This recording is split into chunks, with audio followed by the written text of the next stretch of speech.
Bienvenue sur LinguaWire français B1. Aujourd'hui, nous avons deux histoires, une micronation de crypto et une retraite amoureuse dans un temple bouddhiste.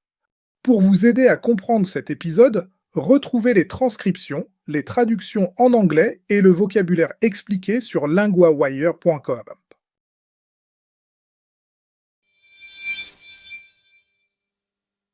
Pour commencer, on va parler d'un endroit très étrange, Liberland, une micronation sur le Danube. Oui, et l'image est presque irréelle.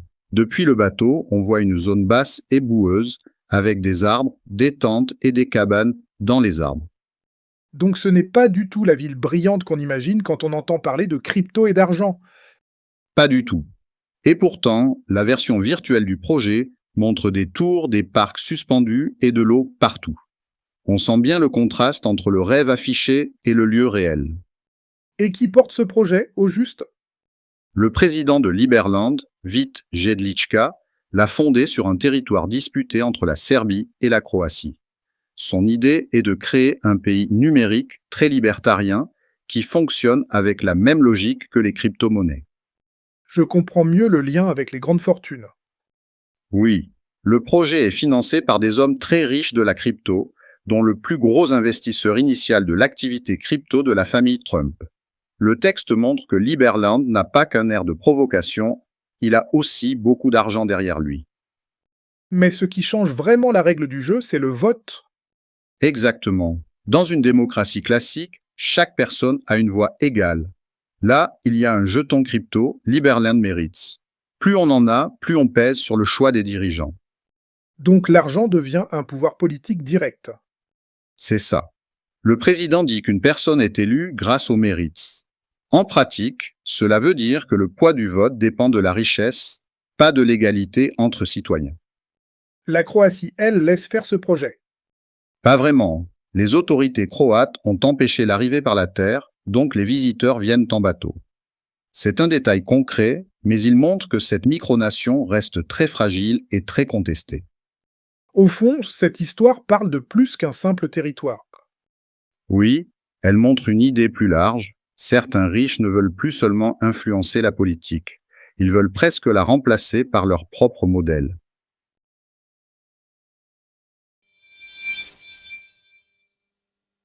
Changeons complètement d'ambiance. En Corée du Sud, une nouvelle tendance amoureuse passe par un temple bouddhiste. Oui, c'est assez inattendu. 12 célibataires ont passé un week-end à Dongwassa, dans un séjour de 30 heures organisé dans un temple. Le contraste est fort. On pense aux applis, aux cafés, aux sorties. Là, on parle de silence, de rituels, de monastères. C'est exactement ça. Le programme est très différent des rendez-vous habituels. L'idée est de faire une pause, dans un cadre calme, loin du bruit et de la pression sociale. Et les moines dirigent vraiment ce séjour? Oui, le texte dit que le séjour est organisé par des moines. Ce détail donne un ton sérieux, presque paradoxal, à une activité qui reste pourtant liée aux rencontres. Je me demande si ce genre d'endroit aide vraiment les gens à se parler autrement. Probablement parce que le cadre change le comportement. Sans distraction, on voit plus vite qui écoute, qui reste calme et qui supporte la gêne du début. Et on sait s'ils ont trouvé l'amour? Le texte pose la question, mais il ne donne pas de réponse claire. Donc on reste avec l'idée d'un test. Pas une garantie, mais une nouvelle façon d'essayer de rencontrer quelqu'un. Donc ce n'est pas seulement une histoire romantique, c'est aussi une histoire de société. Oui, elle montre que beaucoup de jeunes cherchent des formats plus lents, plus encadrés et peut-être moins artificiels que les rencontres en ligne. Le chiffre de 30 heures frappe aussi. C'est court, mais assez long pour casser les habitudes. Tout à fait. En peu de temps, on ne peut pas jouer un rôle très longtemps. C'est sans doute ce que ce type de séjour veut provoquer.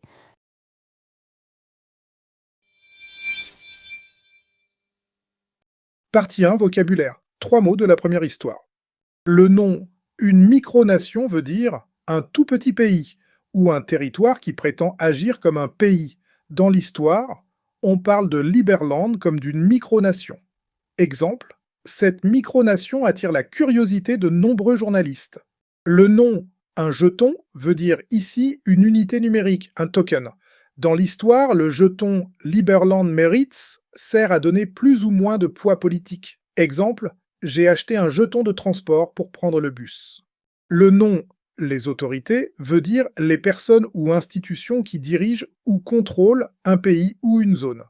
Dans l'histoire, les autorités croates empêchent l'arrivée par la terre. Exemple, les autorités ont fermé la route à cause du danger. Partie 2, phrase utile, être élu grâce à. Cela veut dire obtenir un poste parce qu'on a reçu assez de soutien, ou ici assez de mérites. On l'emploie souvent pour parler d'une élection, quand la réussite dépend d'un appui clair. Présent, je suis élu grâce à, tu es élu grâce à, il est élu grâce à, nous sommes élus grâce à, vous êtes élus grâce à, ils sont élus grâce à. Exemple, il a été élu grâce à un petit groupe de soutien. Exemple, elle est arrivée au poste grâce à son travail régulier.